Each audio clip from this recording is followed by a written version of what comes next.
सर्वांचा आजच्या आपल्या ह्या लाईव्ह व्हिडिओमध्ये लाईव्ह सेशनमध्ये. सो ह्या व्हिडिओमध्ये जो आहे या संपूर्ण सेशनमध्ये जे आहे ते आपण करंट मार्केट सिच्युएशन मध्ये ज्या काही गोष्टी चाललेल्या आहेत, ओके, त्या अनुसार आपण ऑप्शन सेलिंगसाठी एक स्ट्रॅटेजी बघून घेणार आहोत, एक स्ट्रॅटेजी शिकून घेणार आहोत जी करंट एन्व्हायरमेंट मध्येच केली जाते. म्हणजे सध्याचं जे एन्व्हायरमेंट आहे, सध्याचं जे वातावरण आहे, सध्या इंडिया विक्स जे काही चालू आहे त्यानुसार करंट एन्व्हायरमेंट मध्ये ती स्ट्रॅटेजी केली जाते. अशा प्रकारच्या एन्व्हायरमेंट मध्ये केली जाते, मार्केट कंडिशन मध्ये केली जाते. ती कशी करायची, त्याचे आतापर्यंत रिझल्ट काय आहेत, याआधी अशी कधी कंडिशन आलेली नाही, आपल्याला काय रिझल्ट आलेले आहेत, सर्व गोष्टी आपण आजच्या व्हिडिओमध्ये इथे शिकून घेणार आहोत. सो सुरुवात करूया आपण डायरेक्टली अशा गोष्टी आता स्टेप बाय स्टेप शिकायला. तत्पूर्वी त्याआधी मी तुम्हाला सांगू इच्छितो की हा जो आपला सेशन आहे ना, हा आपला आजचा सेशन हा आपला प्रो सेलर कम्युनिटीचा सेशन आहे. ओके, सो हा एक ऍडव्हान्स सेशन आहे, बट हा सेशन मी सर्वांसाठी फ्री मध्ये देतोय. कारण की माझी अशी इच्छा आहे की सर्वांना शिकायला मिळते, सर्वांना फ्रीमध्ये शिकायला मिळते, कारण की करंट कंडिशनसाठी खूप इम्पॉर्टंट व्हिडिओ होणार आहे. सो आता आपण डायरेक्टली सुरुवात करूया. मी तुम्हाला घेऊन जातो की इंडिया विक्स वरती पहिलंच. सो जे मी मगापासून करंट कंडिशन बोलतोय ते एक्झॅक्टली काय आहे. सो लक्षात घ्या, इंडिया विक्स जो असतो, सर्वप्रथम किती लोकांना इंडिया विक्स म्हणजे काय हे माहिती आहे? ओके, इंडिया विक्स जो असतो तो ऍज अ ऑप्शन सेलरसाठी किंवा ऍज अ ऑप्शन बायरसाठी एक खूप जास्त इम्पॉर्टंट घटक ठरत असतो, महत्वाचा घटक ठरत असतो. का? कारण की ज्या ज्या वेळेला इंडिया विक्स हाय असतो तेव्हा ऑप्शनचे प्रीमियम जास्त असतात. इंडिया विक्स जेव्हा कमी असतो तेव्हा ऑप्शनचे प्रीमियम कमी असतात. आता जी लोक अशी ती किती लोक आहेत जे आपले डेलीचे सेशन्स अटेंड करतात, मला एकदा फटाफट कमेंट बॉक्समध्ये सांगा. असे ते किती लोक आहेत जे आपले डेलीचे सेशन अटेंड करतात, फ्री असू दे किंवा प्रो सेलर कम्युनिटीचे मेंबर्स असू दे, मला सर्वांनी सांगा. जर तुम्ही आपले डेलीचे सेशन अटेंड करत असाल तुम्हाला काहीच प्रॉब्लेम येणार नाही हे समजायला. जर तुम्ही नसेल करत तर तुम्हाला समजायला थोडंसं हार्ड जाऊ शकतं, बट आपले तुम्ही पुढचे सेशन अटेंड करा, तुम्हाला एक एक गोष्ट नवीन नवीन नक्की समजाल. सो जेव्हा इंडिया विक्स लो असतो त्यावेळेला ऑप्शनचे प्रीमियम जे असतात ते सुद्धा लो असतात, ते सुद्धा अगदी कमी असतात. सो याचमुळे ना, जेव्हा आपण ऑप्शन सेल करतो तेव्हा आपल्याला कमी प्रीमियम कलेक्ट होतात. ठीक आहे. सो या सिच्युएशन मध्ये काय होतं, मी तुम्हाला या सिच्युएशनचा एक धोका सांगतो. मी तुम्हाला घेऊन जातो आपल्या ऑप्स्ट्रा ह्या सॉफ्टवेअर वरती. ठीक आहे. आणि इथे मी तुम्हाला एक नॉर्मल ना एखादा स्ट्रॅडल ऍड करून दाखवतो. स्ट्रॅडल म्हणजे काय? कॉल आणि पुट सेल करायचे ऍट द मनीचे. सो त्याला म्हणतात स्ट्रॅडल. ओके, सो मी आता समजा ऍट द मनी आहे 24,400. सो जुलै महिन्याचा 24,400चा कॉल आणि पुट सेल करतो, ज्याला म्हणतो आपण स्ट्रॅडल. तर या ठिकाणी लक्ष द्या, तर ही मंथली एक्सपायरी आहे. मंथली एक्सपायरी मध्ये आपल्याला साधारणतः प्रीमियम भेटलेला आहे कॉल आणि पुटचा 250-250च्या आसपास. ते 250-250च्या आसपास. बट 250च्या आसपास प्रीमियम भेटला. जेवढा जास्त प्रीमियम तुम्ही कलेक्ट करणार ऑप्शन सेलिंग मध्ये, जेवढा जास्ती प्रीमियम तुम्ही कलेक्ट करणार तेवढा जास्त प्रॉफिट तुम्हाला होऊ शकतो किंवा तेवढी जास्त रेंज तुम्हाला भेटू शकते. ओके, ऑप्शन सेलिंग मध्ये तेवढी जास्त रेंज तुम्हाला भेटू शकते. बट आता इथे इंडिया विक्स आपला आहे 11 वरती. सो त्यामुळे इथे प्रीमियम कमी झाले. बट लक्षात घ्या, ज्या वेळेला इंडिया विक्स जास्ती होईल, ज्या वेळेला इंडिया विक्स 15 होईल, 20 होईल, झालेला होता गेल्या काही दिवसांपासून इंडिया विक्स 15-20 झालेला होता. सो त्यावेळेला ना तुम्हाला हे ऑप्शनचे जे प्रीमियम आहेत ते खूप चांगले भेटू शकतात. म्हणजे इथे तुम्हाला जे 250-250 आहेत ना, ते कदाचित तुम्हाला मंथली एक्सपायरीचे प्रीमियम 300-300 भेटतील किंवा 350-350 भेटतील. ओके, सो अशा प्रकारचे प्रीमियम तुम्हाला भेटू. मी तुम्हाला एक सिंपल एक्झाम्पल देतो प्रीमियमचा. सो आता आपला प्रो सेलर कम्युनिटीचे काही ट्रेड्स आपण घेतलेले रिझल्ट, तर इथे बघा, ज्या वेळेला मी तुम्हाला फक्त इथे प्रीमियम दाखवणार आहे, बाकी काही नाही दाखवणार आहे. आता इथे तुम्ही एक गोष्ट लक्षात घेते बघा, आपण 18 मेला, ओके, 18 मेला आपण ट्रेड घेतलेला होता जून महिन्याच्या मंथली एक्सपायरीचा. जून महिन्याच्या मंथली एक्सपायरीचा तेव्हा आपल्याला किती प्रीमियम भेटले बघा, 584-570. म्हणजे जवळपास आपल्याला 1100, ओव्हरऑल 1100 रुपयांपेक्षाही अधिकचे प्रीमियम्स भेटलेले होते. 584 आणि 570 एवढे मोठे प्रीमियम्स आपण कलेक्ट केलेले होते. कधी? 18 मेला, जूनच्या एक्सपायरीचे. त्यानंतर इथे बघा, 22 मेला आपण जुलैच्या एक्सपायरीचे साधारणतः 750-750 प्रीमियम जे इथे या ठिकाणी कलेक्ट केलेले होते. सो हे प्रीमियम कधी भेटतात? जेव्हा विक्स हाय असतो तेव्हा. 18 मेच्या आसपास विक्स किती होता बघा, इथे बघा, 18 मेच्या आसपास. तुम्ही आता मी 18 मेला इथे बघा, या ठिकाणी विक्स होता 19.5 वगैरे, इथे 19.5 वगैरे. सो जेव्हा विक्स हाय असतो ना, तर तुम्हाला प्रीमियम जास्ती भेटतात. तेच तुम्ही आता बघा जून मध्ये वगैरे तुम्ही इव्हन विकली वाले पण बघू शकता. ठीक आहे. इथे मी तुम्हाला एक साधारणतः ना विकली वाले पण स्ट्रॅडल दाखवते बघा. आपण विकली वाला स्ट्रॅडल घेतलेला, इथे पण प्रीमियम 350-350. हा विकली वाला, इथे पण प्रीमियम 300 आहेत. सो आता तुम्ही या वीक वाले स्ट्रॅडल जर तुम्ही बघितलात ना, इथे बघा, हा विकली, इथे प्रीमियम तुम्हाला 300, पण हा आपण 2 वीकचा घेतलेला. सो त्यामुळे सो अशा प्रकारे जेव्हा जेव्हा प्रीमियम कमी होणार तेव्हा तेव्हा वीक जेव्हा कमी होतं तेव्हा प्रीमियम कर. आपण जुलैवाला बघूया. जुलैमध्ये जर तुम्हाला ना, आता मंथलीचा प्रीमियम 250-250 भेटतोय. म्हणजे मी तुम्हाला मगाशी दाखवलं की आपल्याला विकलीचे प्रीमियम 350 भेटत होते आणि आता जुलैमध्ये आपल्याला मंथली वाले 250 भेटत आहे. म्हणजे किती प्रीमियम कमी झालेले आहेत बघा. का कमी झाले आहेत? कारण इंडिया विक्स इथे कमी झालेले आहेत त्यामुळे. सो अशा सिच्युएशन मध्ये कोणती स्ट्रॅटेजी करायची जी तुम्हाला इफेक्टिव्ह ठरू शकते, जे मी आज तुम्हाला सांगणार आहे. सो डायरेक्टली आपण जाऊया आता स्ट्रॅटेजी शिकण्यासाठी. अजून एक महत्वाची गोष्ट म्हणजे जे लोकांनी, मी तुम्हाला सांगतो, जे लोकांनी आपले आधीचे सर्व सेशन अटेंड केलेले आहेत, परत एकदा सांगतो, त्या लोकांना खूप चांगल्या पद्धतीने समजणार आहे. जे नवीन आहेत तुम्हाला कदाचित वेळ लागेल, बट तुम्ही आपलं रेग्युलरली अटेंड करा सेशन. तुम्हाला ह्या गोष्टी नक्कीच शिकवल्या जातील एकदम इझी पद्धतीने. ठीक आहे. आता मी तुम्हाला एक स्ट्रॅटेजी देणार आहे. आजच्या दिवशी मी काय करणार आहे, समजा मला आज करायचा मंथलीचा स्ट्रॅडल. ओके, समजा मला आज करायचा मंथलीचा स्ट्रॅडल. सो मी काय करणार, मी इथे जाणार आणि समजा जुलै मंथ आहे, सो जुलै मंथच्या मंथली एक्सपायरीचा जो ऍट द मनी असेल त्याचा स्ट्रॅडल विकत घेणार. आता फॉर एक्झाम्पल हा ऍट द मनीचा स्ट्रॅडल मी इथे सेल केला. क्लिअर? ऍट द मनी झालं, ऍट द मनी स्ट्रॅडल मी इथे सेल केला. तर मी मगाशी डिलीट केलेला तो. आणि अजून एक गोष्ट, आज जी मी तुम्हाला स्ट्रॅटेजी सांगणार आहे यासाठी तुम्हाला कॅपिटल लागणार आहे फक्त 80,000 रुपये. म्हणजे आतापर्यंत तुम्ही ऑप्शन सेलिंग मध्ये पाहिलेलं असेल ना, 2 लाख रुपये कॅपिटल लागतं, 3 लाख रुपये लागतं. आजच्या स्ट्रॅटेजीला फक्त 80,000 रुपयांचं कॅपिटल लागणार आहे. ओके, खूप इम्पॉर्टंट गोष्ट. आता बघा, मी इथे नॉर्मल स्ट्रॅडल केला, मला कॅपिटल लागलं 2 लाख रुपये. आता माझ्या स्ट्रॅटेजीमध्ये मी काय चेंज करणार माहिती आहे का? माझी ही जी स्ट्रॅटेजी आहे ना, ती जनरली स्ट्रॅडलच आहे, पण मी ह्याच्यामध्ये अजून एक गोष्ट ऍड करणार. आणि ती काय ऍड करणार, कारण विक्स कमी आहे म्हणून. सो जेव्हा विक्स कमी असतं ना, तर ही गोष्ट ऍड करायची. काय करायचं, पुढच्या महिन्याच्या एक्सपायरीला जायचं. 28 जुलैच्या एक्सपायरी वाले मी 2 कॉल आणि पुट सेल केले 24,400. सो पुढच्या महिन्याच्या एक्सपायरीला जायचं आणि सेम 24,400 कॉल आणि पुट मी इथे बाय करणार. ओके, बाय करणार. काय करणार तुम्हाला सांगतो. आता तुम्ही म्हणाल की अरे मध्येच बाईंग कुठून आली, तर बाईंग कुठून आली ते मी तुम्हाला सांगतो. आता लक्षात घ्या. या ठिकाणी बघा, या ठिकाणी तुमचं कॅपिटल किती झालं, पहिली गोष्ट बघा. या ठिकाणी तुमचं कॅपिटल झालेलं आहे 74,000 रुपये. जेव्हा तुम्ही नॉर्मल स्ट्रॅडल करता, नेकेड स्ट्रॅडल ज्याला आपण म्हणतो, जे तुम्हाला कॅपिटल लागतं साधारणतः 2 लाख रुपयांच्या आसपास, इथे तुमचं कॅपिटल झालं 74,000 रुपये. ठीक आहे, हा पहिला बेनिफिट, कॅपिटल खूप जास्त कमी झालं. आता आपण हे सगळं का केलंय, कारण की बघा आपण काय केलं माहितीये का, आपण ना या ठिकाणी मी तुम्हाला दाखवतो. या ठिकाणी आपण जनरली काय केलं, या ठिकाणी आपण जो करंट मंथची एक्सपायरी, ही स्ट्रॅटेजी व्यवस्थित समजून घ्यायची. करंट मंथची एक्सपायरी जी आहे ना, करंट मंथची एक्सपायरी, तिचा आपण स्ट्रॅडल सेल केला. ओके, म्हणजे ऑप्शन सेलिंग केले. आणि नेक्स्ट मंथची जी एक्सपायरी आहे ना, नेक्स्ट मंथ, तिचं आपण सेम स्ट्रॅडल बाय केला. समजलं? म्हणजे आता या ठिकाणी मी काय केलेलं, या ठिकाणी मी जुलै महिन्याचा 24,400चा कॉल आणि पुट सेल केलेला. जुलै महिन्याचा 24,400चा कॉल आणि पुट सेल केलेला. ओके, कॉल आणि पुट सेम मी नेक्स्ट मंथ म्हणजे ऑगस्ट महिन्याचा सेम 24,400चा कॉल आणि पुट बाय करणार. एवढाच डिफरन्स आहे. हे मी काय करणार तेही सांगतो. बघा, मी जी एक्सपायरी सेल केली आहे ना, ती जवळची. ठीक आहे, मी जी एक्सपायरी सेल केली आहे ती जवळची, म्हणजे त्यामध्ये थीटा डीके फास्ट होणार, प्रीमियम डीके फास्ट होणार. ठीक आहे, मी परत एकदा सांगतो. मला माहिती आहे खूप लोक इथे नवीन आहेत, कदाचित नवीन लोकांना फटाफट एवढा समजणार नाही, कारण मी जसं म्हटलं की हा आपल्या प्रो सेलर कम्युनिटीचा सेशन आहे.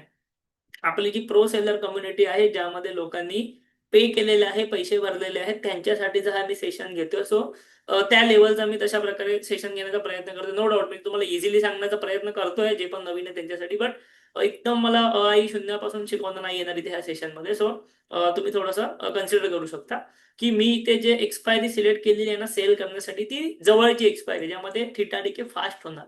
आणि जे मी एक्सपायरी बाय केली आहे, जे मी स्ट्रॅडल बाय केले, ती लांबची एक्सपायरी, ज्यामध्ये थीटा डीके स्लो होणार, प्रीमियम डीके स्लो होणार. म्हणजे काय, याचा अर्थ काय की जर आपण एक्सपायरी पर्यंत होल्ड केलं, लक्षात घ्या हे स्ट्रॅटेजी आपल्याला करंट मंथलाच होल्ड करायचे, पुढच्या मंथ मध्ये जायचंच नाही. हे फक्त आपण असंच बाय केलंय.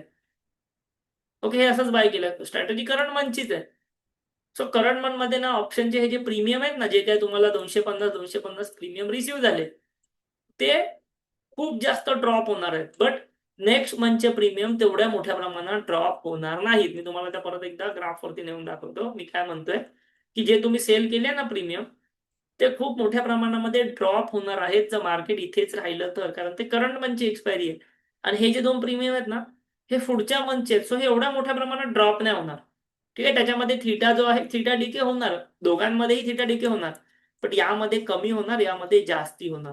ठीक आहे. आता एवढं जे मी तुम्हाला समजावलं, मला कमेंट बॉक्समध्ये फटाफट सांगा की किती लोकांना माहिती आहे की या स्ट्रॅटेजीचं नाव काय.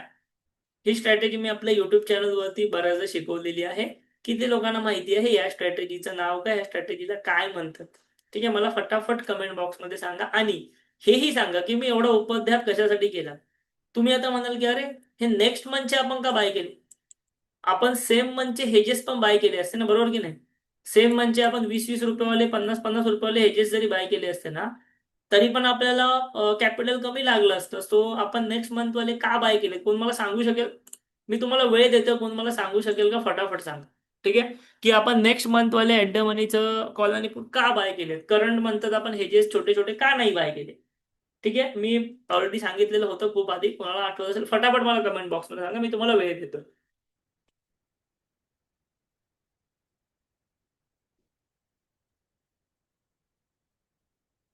ओके. ठीक आहे. का बाय केलेत माहितीये, कारण की मला माहितीये की विक्स जो आहे ना तो सध्या लो आहे. विक्स जो आहे ना तो सध्या 11वर आहे, आणि मला आता भीती वाटते विक्स वाढण्याची. नो डाऊट इथून विक्स 10 पण जाईल, 9 पण जाईल, 8 पण जाईल, मला माहिती नाही. बट मला आता भीती वाटते विक्स वाढण्याची, कारण की लोअर लेवलला आले. इथे बघा विक्सचा चार्ट तुम्ही बघा, लोअर लेवलला आले. ह्या एक लाईन आहे 9 ते 10च्या आसपास, इथून विक्स नेहमी वरती जायला लागतो, आतापर्यंत असा हिस्ट्री आहे. सो आता 11 11:30ला मला भीती वाटते ऑब्व्हियसली विक्स वरती जाण्याची. सो विक्स वरती जाण्याची भीती वाटते. मला सांगा, जर विक्स वाढला तर काय होणार माझे, हे जर मी नुसता स्ट्रॅडल घेतला असेल तर माझे प्रीमियम वाढणार ना, सो मला लॉस होणार. सो हे मी ऑप्शन बाय काय केले माहिती आहे, नेक्स्ट मंथचे ऑप्शन बाय काय केले. जर इंडिया विक्स वाढला, जर इंडिया विक्स वाढला तर मला हे बाय केलेल्या ऑप्शनचे प्रीमियम वाढतील आणि मला ह्यामध्ये प्रॉफिट होईल. सिंपल हिशोब आहे. जर मी नॉर्मल स्ट्रॅडल केलाय, ठीक आहे बघा, जर मी नॉर्मल स्ट्रॅडल केलाय, पहिला ड्रॉबॅक काय की मला कॅपिटल भरमसाठ लागलं, कॅपिटल मोठं लागलं. त्यानंतर जो विक्स वाढला तर दोघांचे प्रीमियम वाढणार, मोठे होणार, मला लॉस होणार, कारण की मी जर ऑप्शन सेल केले आहेत तर मला दोघांचे पण प्रीमियम कमी व्हायला पाहिजे, वाढायला नाही पाहिजे. जर वाढले तर मला लॉस होणार, सो विक्स वाढला तर मला लॉस होणार. पण जर मी हे दोन बाय पण केले असतील ना, आणि जो विक्स वाढला, तर ह्याच्या प्राइस नुसार तो विक्स मध्ये प्रीमियम जास्त वाढणार, सो मला ह्याच्यामध्ये फायदा होणार. भले ह्यात मला थोडासा लॉस दिसेल, पण तो ह्याच्या हा पूर्ण रिकव्हर करून टाकणार. आणि ही झाली पहिली बाजू की विक्स वाढला तर. सेकंड बाजू, समजा विक्स वगैरे काय वाढलाच नाही, कंपल्सरी आहे का विक्स वाढणं, गरजेचं नाही ना की विक्स वाढेल.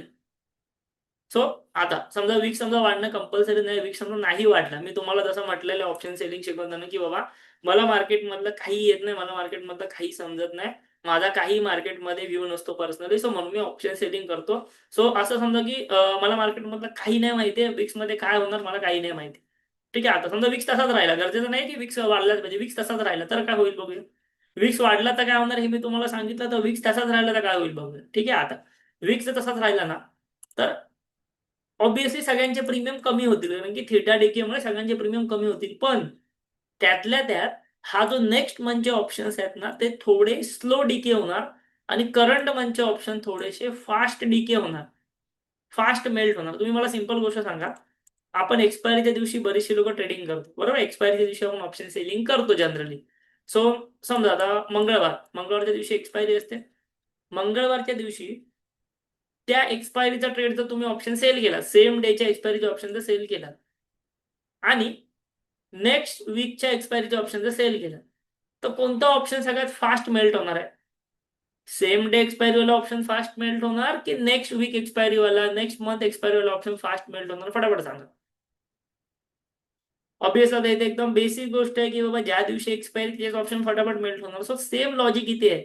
जी एक्सपायरी जवळ आहे ना ते ऑप्शन फास्ट मेल्ट होणार, जी एक्सपायरी लांब आहे त्याचे ऑप्शन स्लो मेल्ट होणार. बट अजून एक गोष्ट, ही गोष्ट करायची फक्त आणि फक्त वीक्स लो असताना. जर वीक्स हाय असताना तुम्ही ही गोष्ट केली तर काय होणार, तर विक्स हाय असताना तुम्ही ही गोष्ट केली आणि जर विक्स पडायला लागला, तुम्हाला ह्यात पण लॉस होणार मोठा. मग भले ह्याच्या प्रॉफिट होईल, बट ह्यातला लॉस जो असेल ना तो मोठा असणार. सो विक्स हाय असताना ही गोष्ट करायचीच नाही, विक्स लो असतानाच करायची. ज्या वेळेला इंडिया विक्स लो असेल, करंट सिच्युएशन आहे, 11 असेल, 10 असेल, 9 असेल, प्रत्येक महिन्यामध्ये तुम्ही हे करू शकता. लक्षात घ्या, विक्स लो आहे म्हणजे वाढणारच गरजेचं नाही. ते मी तुम्हाला एक्झाम्पल देतो इथे बघा. फॉर एक्झाम्पल या दिवशी या टाइम पिरियड मध्ये इथे 18 जुलै 2025 ला विक्स जो आहे तो साधारणतः आला 10च्या आसपास. तिथपासून तो कंटिन्यू एक या रेंज मध्ये फिरत होता, 10 ते 12, 10 ते 12, 10 ते 12, 10 ते 12, आणि तो आता मार्च 26 नंतर वरती गेले. विचार करा, जुलै पासून मार्च पर्यंत म्हणजे साधारणतः 9 महिने झाले. सो या 9 महिन्याच्या काळामध्ये विक्स 10 ते 12च्या रेंज मध्येच फिरतो. सो ह्या रेंज मध्ये तुम्ही कंटिन्यू जरी आपली ही जी स्ट्रॅटेजी मी शिकवली ती केली असती ना, तरी तुम्हाला प्रॉफिट झाला असता. समजते, कारण की असं नाही की विक्स खाली आला म्हणजे तो वरतीच जायला पाहिजे, गरजेचं नाही. इथे बघा 9 महिने घेतले त्याने, आता पण कदाचित 9 महिने घेईल, 10 वर्ष नाही, सॉरी 10 महिने घेईल, 1 वर्ष घेईल.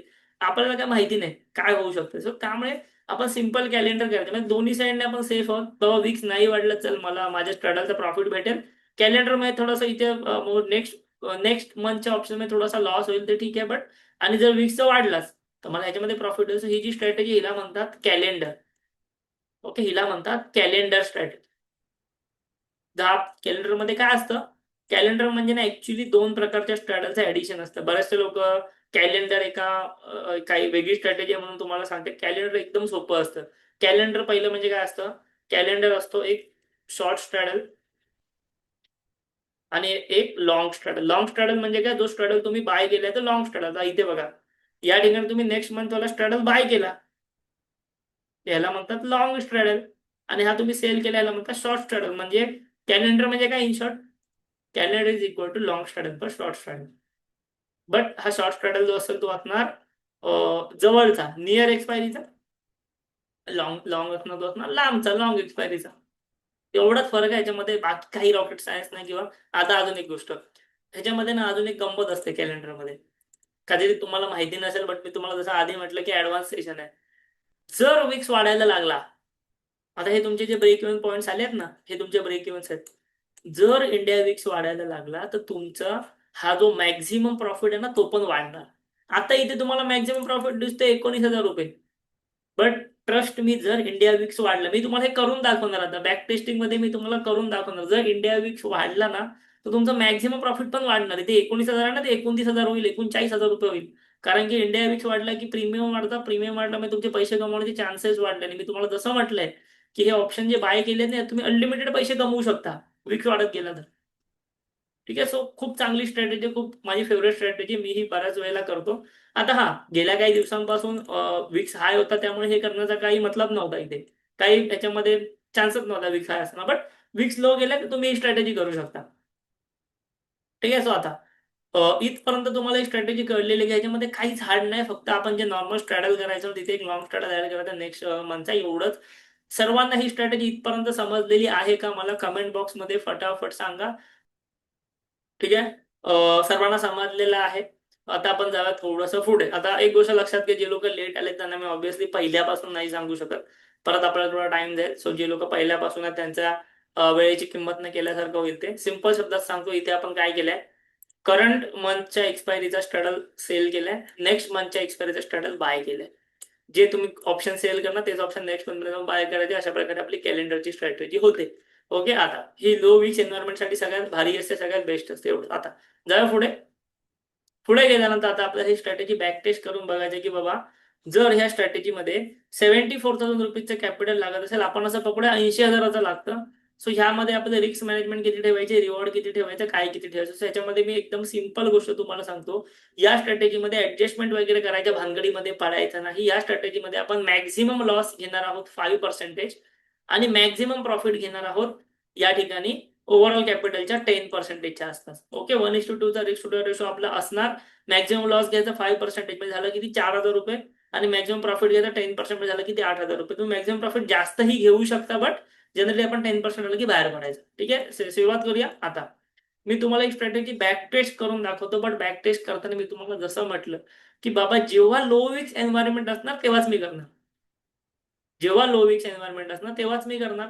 सो लो विक्स एन्व्हायरमेंट असताना आता आपण काय केलं पाहिजे, कशा प्रकारे केलं पाहिजे, जरा एक सगळ्या गोष्टी इथे आपण आता बघूनच घेऊया.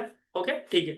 सो आता इथे लो विक्स एन्व्हायरमेंट कुठे आहे, आपण विक्सचा चार्ट ओपन करूया, सगळं उडवून टाकूया पहिलं म्हणजे, हे इथून घालून टाका. आता मला सांगा, एकदम लो विक्स एन्व्हायरमेंट आणि तिथून विक्स एकदम वरती गेला, अशी कोणती सिच्युएशन आहे की बाबा जास्त पण 2000 कोविडची वगैरे नको घेऊया, लो विक्स एन्व्हायरमेंट आहे, तिथून एकदम विक्स वरती गेला. सो इथे बघा तुम्हाला दिसतंय या ठिकाणी साधारणतः 24 एप्रिल वगैरे, 24 एप्रिल वगैरेच्या कालावधीमध्ये ना, 24 एप्रिल वगैरेच्या कालावधीमध्ये विक्स आलेला अक्षरशः 9.7 वरती, आणि तो जून महिन्यापर्यंत पोहोचला 25, 26, 27, हायेस्ट बघितलं 30 आहे. सो बघूया आपण ह्या टायमिंग मध्ये जर ही स्ट्रॅटेजी केली असतं काय झालं असतं बघूया. म्हणजे जे मी तुम्हाला म्हटलं ना की हा तुमचा प्रॉफिट पण वाढणार, मॅक्स प्रॉफिट पण वाढणार, ते पण मला तुम्हाला दाखवतंय. ठीक आहे, सुरुवात करूया आता आपण डायरेक्टली.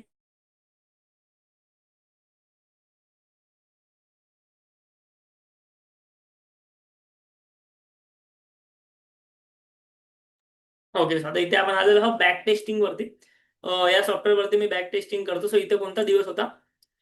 24 एप्रिल. आता मला सिंपल गोष्ट सांगा, जर मी 24 एप्रिल 2024 ला, 24 एप्रिलला जर मी ही स्ट्रॅटेजी करतो आहे, तर मला सर्वांनी कमेंट बॉक्समध्ये सांगा मी कोणते ऑप्शन शॉर्ट केले पाहिजे आणि कोणते ऑप्शन बाय केले पाहिजे. मला फटाफट सर्वांनी कमेंट बॉक्समध्ये सांगा. मी जर 24 एप्रिलला ही स्ट्रॅटेजी,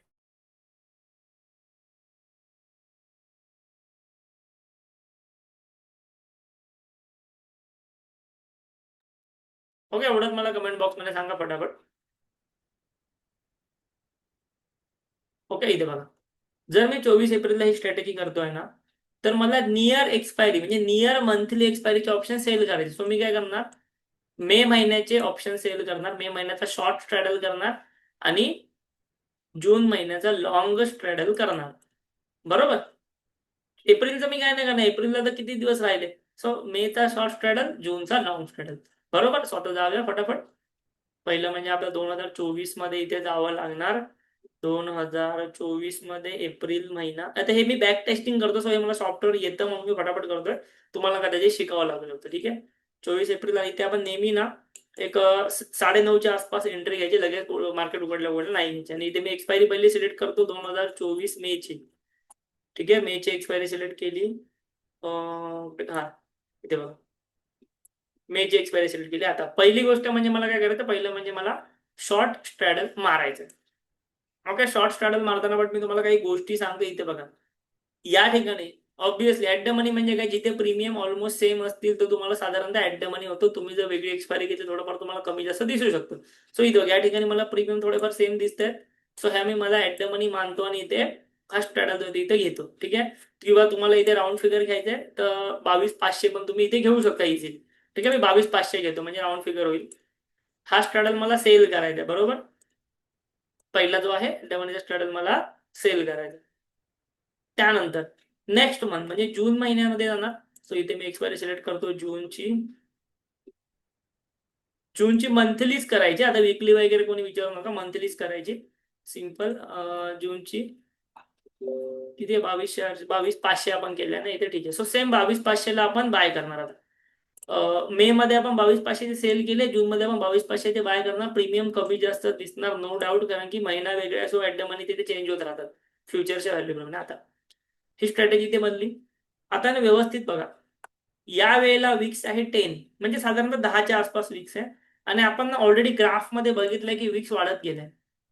या क्षणी आपल्याला काय माहिती नाही काय होणार. या क्षणी आपण काय ही स्ट्रॅटेजी करतोय, फक्त आणि फक्त विक्स लो आहे म्हणून. पुढे काही मला नाही माहिती, अजून लो होईल किंवा वाढेल किंवा तसाच राहील.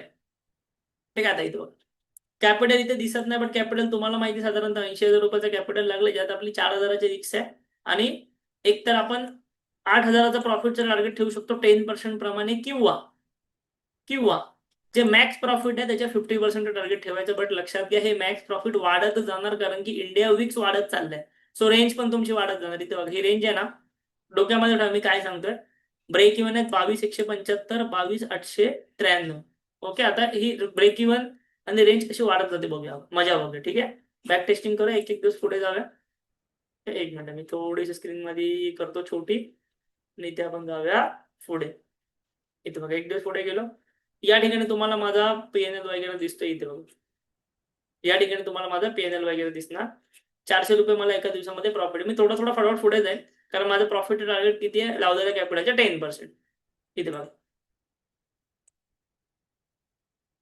आता साधारणतः 30 एप्रिल म्हणजे 6 दिवसामध्ये मला प्रॉफिट झालाय 4,000 रुपये. बट आपल्याला काय बघायचं, आपल्याला बघायचं विक्स कुठे आहे. ते बघ, आपण जो ट्रेड घेतला विक्स होता 10चा, आता विक्स आहे 12.61. सो 12.61 विक्स झाला. तुम्हाला दिसतं माझी रेंज इथे वाढली, ब्रेक इव्हन वाढले. पहिल्यांदा काहीतरी 22,200 आणि 22,800 होते, ते माझ्या रेंज वाढली. सो हा बेनिफिट असतो ह्या स्ट्रॅटेजीचा, की जेव्हा तुमचे इंडिया विक्स वाढतो तेव्हा ऑब्व्हियसली तुमचे हे प्रीमियम वाढतात. ठीक आहे, तुम्हाला अजून एक इम्पॉर्टंट गोष्ट सांगतो. आता बघा, मी समजा इथे नॉर्मल स्ट्रॅडल केला असता, ह्या टायमिंगला नॉर्मल स्ट्रॅडल केला असता, एकदम नॉर्मल. सो इथे बघा काय झालं. नॉर्मल हा स्ट्रॅडल मध्ये मला किती लॉस चालू आहे, 7,200 आणि 5,200. म्हणजे मला इथे 2,000 रुपयाचा लॉस चालले नॉर्मल स्ट्रॅडल मध्ये. जर मी नॉर्मल स्ट्रॅडल मारला असता ना नेकेड मे महिन्याचा, हे कॅलेंडर नसता गेला, तर मला 2,000चा लॉस चालू असता. बट मी हे ऑप्शन बाय केले, त्यामुळे काय झालंय बघा ना, ते ऑप्शन बाईंग मध्येच मला 6,000चा प्रॉफिट आहे. 8,800 प्रॉफिट, 2,800 लॉस, ओव्हरऑल 6,000 रुपयाचा प्रॉफिट आहे मला या स्ट्रॅटेजी मध्ये, ओनली ऑप्शन बाय केल्यामुळे. सो त्यामुळे हा कॅलेंडर करतात विक्स लो असताना. कळलं तुम्हाला, विक्स लो आहे आणि विक्सचा वाढला तर ओव्हरऑल तो ऑप्शनची प्रीमियम वाढवणार. सो अशा वेळेला जर आपण ऑप्शन बाईंग केलेली असेल तर आपल्याला फायदा होणार. सो आपण इथे बाईंग पण केली, सेलिंग पण केले, दोन्ही का केलंय. मी तसं नेहमी म्हणतो की मला मार्केटमधलं काही माहिती नाही, सो मी दोन्ही केलंय आणि हा कॅलेंडर केलंय. सो जे काही होईल मला प्रॉफिटच होईल. आणि जर लॉस झाला तर मी 5% लॉस घेऊन बाहेर पण पडेल, असं नाही की प्रॉफिटच होईल. 5% लॉस घेऊन मी बाहेर पण पडू शकतो. ठीक आहे. आता बरं, हे सगळं तुम्हाला शिकवत असताना मी तुम्हाला आता करंटली माझे जे काही ट्रेड्स चालू आहेत ते पण एकदा दाखवून देतो. अदरवाईज तुम्हाला असं वाटेल की बाबा हा माणूस आपला शिकवणारा कोण आहे. सो मी स्वतः ऑप्शन सेलिंग करतोय का, तर यस, मी स्वतः ऑप्शन सेलिंग करतो आहे. हे माझे सर्व लेटेस्ट वाले ट्रेड चालू आहेत. यामध्ये निफ्टी आहे, स्टॉक्स आहे, सर्व आहेत. सध्या 2,73,000 प्रॉफिट चालू आहे. मी तुम्हाला एंजल मध्ये नेऊन दाखवतो. इथे बघा, एंजल मध्ये माझं इथे या ठिकाणी एका ट्रेड मध्ये सीडीएसएल मध्ये लॉस आहे, बट ती स्ट्रॅटेजी वेगळी आहे जी आपण प्रो सेलर कम्युनिटी स्टुडंटना शिकवलेली आहे. त्यानंतर आम्ही एक ट्रेड दिलेला होता लेटेस्ट, कालच दिलेला होता ट्रेडर्सना प्रो सेलर वरती. त्याच्यामध्ये जवळपास 1,700 रुपयाचा प्रॉफिट सध्या चालू आहे. ठीक आहे. सोबतच तुम्हाला समजा जेरोदामध्ये जर जाऊन माझं या ठिकाणी मी तुम्हाला जर पीएनएल दाखवू इच्छितो, अदरवाईज तुम्हाला असं वाटेल की बाबा करंटली प्रॉफिट चालू आहे म्हणून फक्त दाखवतोय. सो इथे बघा, समजा मी फक्त एफएनओ सिलेक्ट केलं, रिअल एज प्रॉफिट सिलेक्ट केलं, लास्ट 30 डेजचं सिलेक्ट केलं. सो फक्त लास्ट 30 डेजचा एफएनओचा माझा जो आहे प्रॉफिट, तो आहे इथे 1,50,000 रुपये लास्ट 30 डेजचा. सेम या स्ट्रॅटेजीनुसार. आणि जर आपण हे केलं, म्हणजे समजा financial year, previous financial year गेलं, तर प्रिव्हियस फायनान्शियल इयर मध्ये पण एवढा प्रॉफिट जो तो बुक केलेला आहे केवळ एफएनओ मध्ये. सो लोक जे म्हणतात की बाबा एफएनओ मध्ये प्रॉफिट राहणं शक्य नाही, सो ओव्हरऑल एफएनओ मध्ये रिअलाइज प्रॉफिट बुक केलेलं आहे. ठीक आहे. हे तुम्हाला अशासाठी दाखवलं की बाबा तुम्हाला जे काही मी शिकवतो ते मी स्वतः करतोय. ठीक आहे. मी फक्त ट्रेनर नाहीये, मी या ठिकाणी ट्रेडर पण आहे, मी ट्रेडिंग सुद्धा करतो. सो मी जे करतो तेच तुम्हाला या ठिकाणी सांगतोय, सिम्पल. ठीक आहे. आता जाऊया फटाफट पुढे. आपला अजून टार्गेट नाही आलंय आपलं. बघा इथे मॅक्स प्रॉफिट पण वाढला, पहिला 14,000 होता तर 19,000 झाला, का विक्स वाढला म्हणून. सो ही गंमत असते ऑप्शन सेलिंग मध्ये. हे प्रत्येकाला या ठिकाणी नाही शिकतायत, कारण की बरेचसे लोक नवीन असतात, एक्सपिरियन्स नसतो त्यामुळे. सो पुढे जाऊया फटाफट, एक एक दिवस. इथे बघा, जसं जसं विक्स वाढतोय ना, तुमचं मॅक्सिमम प्रॉफिट बघा ना किती वाढत आहे. मॅक्स प्रॉफिट तुमचं वाढत चाललंय. एका आपण सुरुवात केली तर 14,000 होता, तर 24,000 झाले. 24,000 झाले. आणि एक गोष्ट लक्षात घ्या, मी तुम्हाला म्हटलेलं की बाबा मी लावलेल्या कॅपिटलच्या 10% प्रॉफिटचा मला ऑप्शन सेलिंग मध्ये आला. मी खूप जास्त खुश आहे, मी एक्झिट होणार.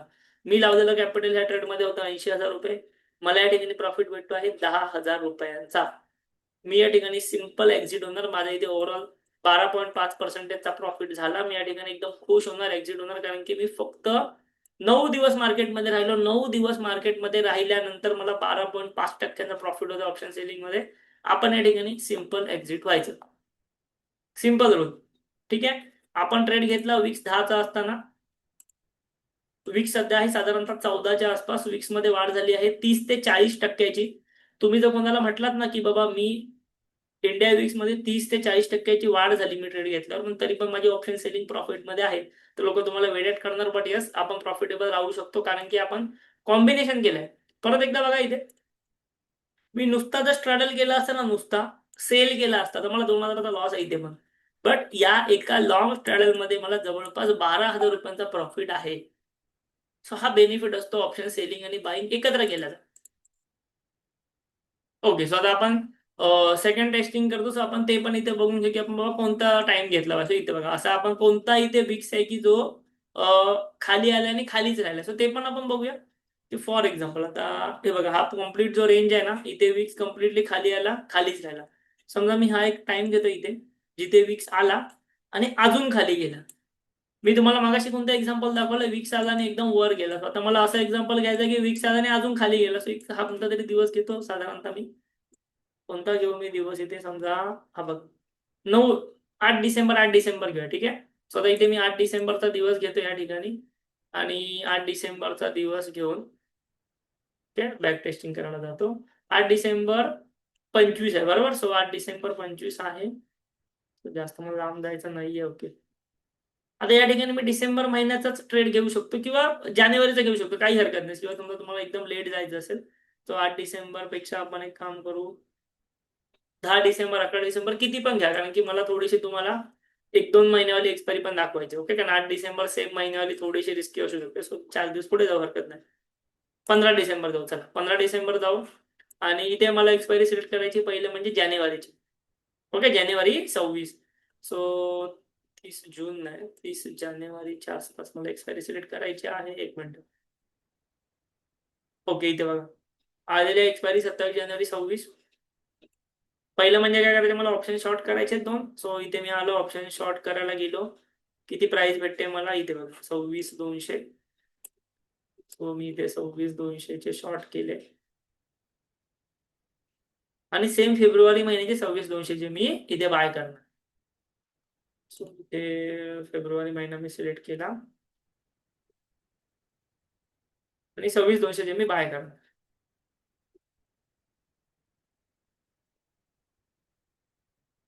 ओके आता ठीक आहे. आता इथे बघा हा झाला माझा कॅलेंडर स्ट्रॅटेजी सिंपल. माझा प्रॉफिट अँड लॉस सिंपल आहे. 4,000 रुपयाच्या लॉस मध्ये मी एक्झिट होणार आणि त्या ठिकाणी जे आहे ते मी सिंपल पद्धतीने जर माझा 8,000 रुपयाचा झाला प्रॉफिट तर मी या ठिकाणी काय करणार एक्झिट करणार. ओके बरोबर म्हणजे 8,000चा प्रॉफिट मध्ये एक्झिट करणार 4,000चा लॉस मध्ये एक्झिट करणार. ठीक आहे हरकत नाही. जरा पुढे फटाफट दिवस बघा आय थिंक ग्राफ थोडासा चुकलाय. ओके हा ग्राफ मध्ये घाबरू नका काहीतरी टेक्निकल मध्ये चुकलेलं होतं हरकत नाही. आता 1,000 रुपयाचा लॉस चालू आहे काही हरकत नाही. ओके आता इथे बघा या ठिकाणी ना विक्स साधारणतः जेव्हा मी घेतलेला होता 1 मिनिट घेतला होता किती विक्स होता तो बघायचा राहिला आपला तो बघूया आपण. हा जो ट्रेड घेतलेला तो विक्स होता 10.43 आणि 3 दिवसांनी जेव्हा आपल्याला 1,000 रुपयाचा लॉस दिसतोय 3 दिवसांनी जो 1,000 रुपयाचा लॉस दिसतोय तेव्हा विक्स आहे 9.85 म्हणजे विक्स पडला बरोबर. इंडिया विक्स पडला. सो इंडिया विक्स पडल्यामुळे आपल्याला काय झालं जो आपण ऑप्शन शॉर्ट केलेला ना त्यात प्रॉफिट आहे बघा तर आपल्याला 4,000चा प्रॉफिट आहे आणि जो आपण ऑप्शन बाय केले तर आपल्याला साधारणतः 6,000चा लॉस आहे. सो ह्या गोष्टी पण होणार. असं नाही की आपण कॅलेंडर केला म्हणजे 100% टाइम आपले ऑप्शन बाईंग मधले एक प्रॉफिटच देणार असं नाहीये. मी तुम्हाला जसं म्हटलं मार्केटमध्ये काय होणार मला नाही माहिती आहे ना. एकदा का 10-9च्या आसपास आला 11च्या आसपास आला ना की आपण असं नाही सांगू शकत की तो वरतीच जाईल किंवा खालीच जाईल किंवा साईडबायच होईल. सो त्यामुळे इथे विक्स खाली गेला काही हरकत नाही. आपल्याला इथे आपलं रूल सेट आहे 4,000 रुपये लॉस झाला तर एक्झिट करूया आपण. अदरवाईज बघूया प्रॉफिट होतो का मार्केट जातंय का वरच्या साईडला तेही बघूया. विक्स वाढतो का तेही बघूया. ठीक आहे किंवा साईडवेज राहतो का तेही बघूया. ठीक आहे एक एक दिवस पुढे जाऊ फटाफट इथे लगेच प्रॉफिट मध्ये आलो 453 रुपये प्रॉफिट मध्ये आलो. बघा तुमचा मॅक्स प्रॉफिट इथे वाढत जाणार बिकॉज ऑफ तुमचा विक्स वाढतं. इथे बघा विक्स परत नाही 9.42 वाढतोय म्हणजे काय असा घेतल्यापासून घेतलेला तेव्हा किती तर 10.5 होता आता 9.5 आहे म्हणजे वाढला तर नाहीये विक्स कमीच झालाय बट त्यातल्या त्यात बोलतोय मी. इथे बघा 3,000 रुपयाचा प्रॉफिट झाला इथे 3,100 परत एकदा आपला प्रॉफिट कमी झाला. ठीक आहे इथे बघा आता बघा 6,200 रुपये इथे आपल्याला प्रॉफिट झाला. खूप चांगला प्रॉफिट आहे. 7,400चा प्रॉफिट आहे.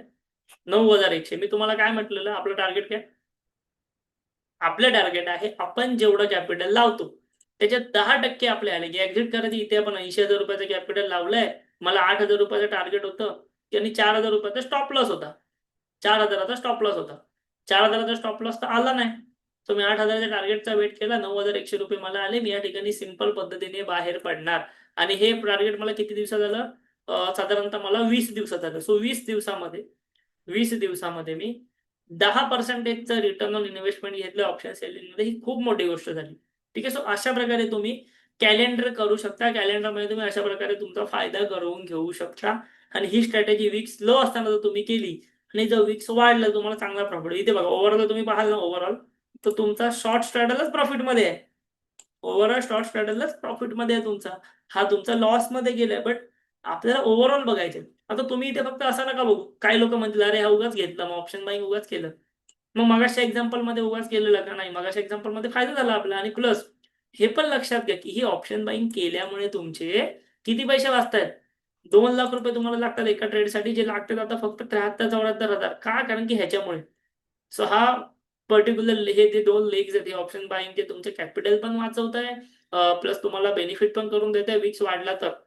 अदरवाईज तुमचा शॉर्ट स्ट्रॅडल तर आहेच ना प्रॉफिट करायला. इथं बघा ना, 10.5 असताना आपण घेतलेला आता विक्स 10 आहे. म्हणजे असं नाही की वाढलेलं आहे, कमीच झालाय. तरी आपण प्रॉफिट केला, 10% लावलेलं कॅपिटल आहे. किती चांगली गोष्ट आहे. सो अशा प्रकारे स्ट्रॅटेजी जी आहे ना, ती तुम्हाला लो विक्स एन्व्हायरमेंट मध्ये खूप चांगल्या पद्धतीचे रिटर्न्स देऊ शकते. ओके, खूप चांगल्या पद्धतीचे रिटर्न्स देऊ शकते जर तुम्ही ही प्रॉपरली वर्क केली. त्याच्यामध्ये ऍडजस्टमेंट वगैरे काहीच नाहीये. जी लोक ऍडजस्टमेंट बद्दल विचार, काहीच ऍडजस्टमेंट नाही. काय करायचं बोलतो मी तुम्हाला, की 5% स्टॉप लॉसच्या डोक्यात ठेवायचा, 10% टार्गेटवर डोक्यात ठेवायचं. बघा, ऍडजस्टमेंट करायची असेल आपण यात पण करू शकतो, नाही असं नाही. बट मला या लेवलवरती तुम्हाला एकदम असं क्रिटिकल वगैरे शिकवायचं नाहीये. जे पण आपल्या प्रोसेसर कम्युनिटीमध्ये त्यांना आपण एखाद्या सेशनच्या ऍडजस्टमेंटचा पण घेऊ पुढे जाऊन. बट सध्या आपल्याला इथे बरेचसे लोक असे बेसिक वाले पण आहे. सो एकदम डायरेक्टली आपलं कॉम्प्लिकेटेड ह्या गोष्टी इथे नाही करायच्या आहेत त्यामध्ये.